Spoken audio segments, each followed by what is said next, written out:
नमस्कार। हमारे चैनल में आपका स्वागत है। मैं हूं रामचंद्र मौर्य। साथियों, इंडिया गठबंधन की बैठक आज 19 दिसंबर को संपन्न हो गई अशोका होटल दिल्ली में। संपन्न हो गई कहें या शुरू हो गई कहा जाए, क्योंकि 3 महीनों के लिए इंडिया गठबंधन शांत बैठ गया था और आज से वह फिर हरकत में आया है और अब उम्मीद है कि भारतीय जनता पार्टी को हराने के लिए वह एक मजबूत विकल्प के रूप में खड़ा होगा और प्रधानमंत्री नरेंद्र मोदी के अहंकार को तोड़ने में कामयाब होगा। इंडिया गठबंधन में बैठक के दौरान जो बातें उभर करके सामने आई, उसमें सबसे बड़ी बात यह है, कांग्रेस प्रमुख मल्लिकार्जुन खड़गे जो दलित समाज से आते हैं, बुद्धिस्ट हैं, अंबेडकरवादी हैं, इन्हें इंडिया गठबंधन का चेहरा बनाया गया है।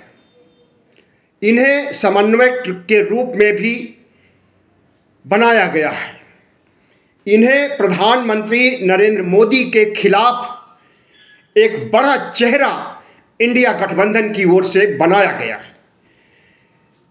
चेहरा बनाने की बात, समन्वयक बनाने की बात, नेता बनाने की बात ममता बनर्जी ने कहा और इसका समर्थन किया अरविंद केजरीवाल ने।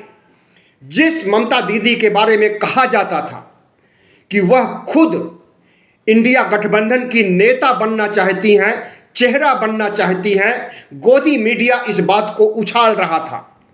वही ममता दीदी ने आज जब घोषणा किया कि प्रधानमंत्री पद का चेहरा कौन होगा, तो प्रधानमंत्री का नाम नहीं लिया गया, बल्कि इंडिया गठबंधन का नाम लिया गया कि इंडिया गठबंधन का चेहरा होंगे मल्लिकार्जुन खड़गे। और जो इंडिया गठबंधन का चेहरा होगा, उसी के नेतृत्व में इंडिया गठबंधन काम करेगा और लड़ेगा, जीतेगा और सरकार बनाएगा। तो प्रकारांतर से या यूं कहें कि इनडायरेक्ट वे में संकेत दे दिया है इंडिया गठबंधन ने कि प्रधानमंत्री पद का दावेदार, प्रधानमंत्री पद का उम्मीदवार मल्लिकार्जुन खड़गे हैं, जो दलित भी हैं, बुद्धिस्ट भी हैं, अंबेडकरवादी हैं, हिंदू नहीं हैं, आरएसएस के सदस्य नहीं हैं, बल्कि वो कांग्रेस के एक कद्दावर नेता हैं। और 81 साल की उम्र में जिस तरह से वो कांग्रेस को, मुर्दा कांग्रेस को जिंदा किया और आज नरेंद्र मोदी के सामने इंडिया गठबंधन के साथ दमखम से लड़ने के लिए पेश किया, वह मल्लिकार्जुन खड़गे इंडिया गठबंधन के चेहरा होंगे, समन्वयक होंगे और जीतने के बाद प्रधानमंत्री बनेंगे। इसका किसी ने विरोध नहीं किया। 27 घटक दल थे, एक दल ने प्रपोज किया और दूसरे दल आम आदमी पार्टी ने समर्थन किया, बाकी सब खामोश रहे, किसी ने विरोध नहीं किया। आपको याद होगा कि मैंने 1-2 वीडियो पहले भी अनुमान के आधार पर कांग्रेस से के अंदर से छन छन करके आती बातों के आधार पर मैंने बनाया था वीडियो और उसमें कहा था कि भारत के अगले प्रधानमंत्री, 16वें प्रधानमंत्री नरेंद्र मोदी नहीं होंगे, बल्कि कोई दलित होगा, कोई बुद्धिस्ट होगा, कोई अंबेडकरवादी होगा। और मैंने नाम भी बताया था मल्लिकार्जुन खड़गे का। आज वह जो हमारा अनुमान था वो सही होते नजर आ रहा है। अब जरूरत है दलित समुदाय के लोगों को, ओबीसी, एससी, एसटी यानी 85% मतदाताओं को, 95 करोड़ कुल मतदाता हैं इस देश में, उसमें 85% बहुजन समाज के लोग हैं, ओबीसी, एससी, एसटी के लोग हैं। अगर इंडिया गठबंधन की तरफ से बड़ा नेता, कद्दावर नेता, इंडिया का चेहरा, इंडिया का समन्वयक कन्वीनर भी कह सकते हैं, मल्लिकार्जुन खड़गे को बनाया जा रहा है, तो यह दलित समाज के लिए, दलित समाज के गौरव के लिए एक बहुत बड़ी बात होगी और कांशीराम के सपनों को साकार करने जैसा काम होगा। बस इसमें बढ़ चढ़ करके वोट देना है कांग्रेस को, इंडिया को। और हमें लगता है कि इस मुद्दे ने भारतीय जनता पार्टी के राम मंदिर के बड़े एजेंडे को भी पीछे छोड़ने का काम करेगा, क्योंकि दलित समाज से आज तक 74 साल हो गए आजादी के, आज तक कोई प्रधानमंत्री नहीं बना। कुछ समय के लिए बाबू जगजीवन राम को उप प्रधानमंत्री बनाया गया था, लेकिन थोड़े समय के बाद उन्हें भी हटा दिया गया था।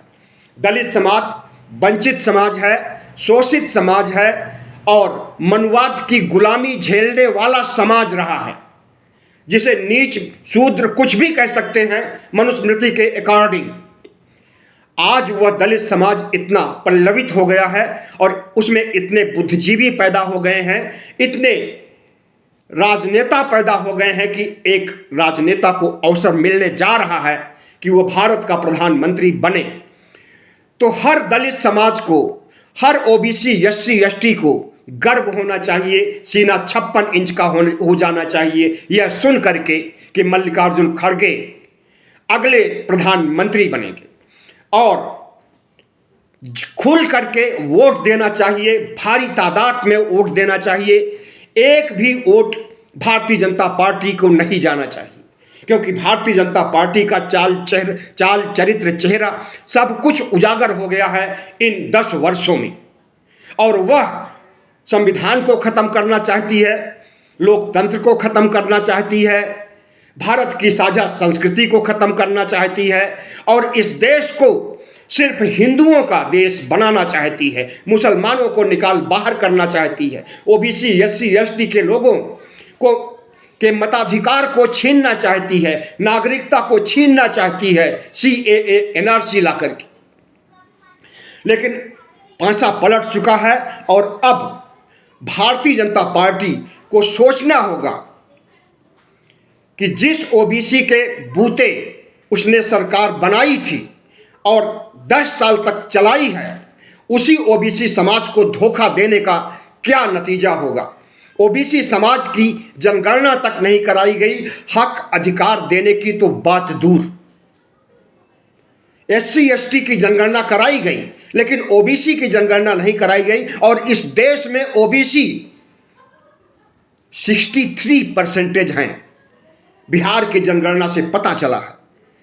और इसी भारी आंकड़े के तहत प्रधानमंत्री नरेंद्र मोदी ओबीसी की जनगणना नहीं करा रहे हैं और जो जनगणना 2011 में कांग्रेस ने कराई थी, उस जनगणना की रिपोर्ट को प्रकाशित नहीं किया जा रहा है, पब्लिक में नहीं दिया जा रहा, क्योंकि उसमें भी 63% नहीं तो 60% जरूर ओबीसी एससी एसटी की भागीदारी हो चुकी होगी इस देश में।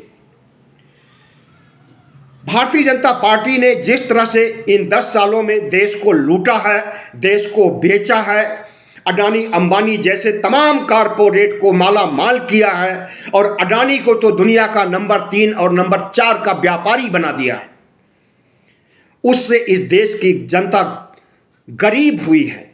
गरीबी रेखा के नीचे आने वाले लोगों की संख्या बढ़ी है। गरीबी इतना बढ़ गई कि लोगों को 5 किलो राशन देना पड़ रहा है जिंदा रहने के लिए।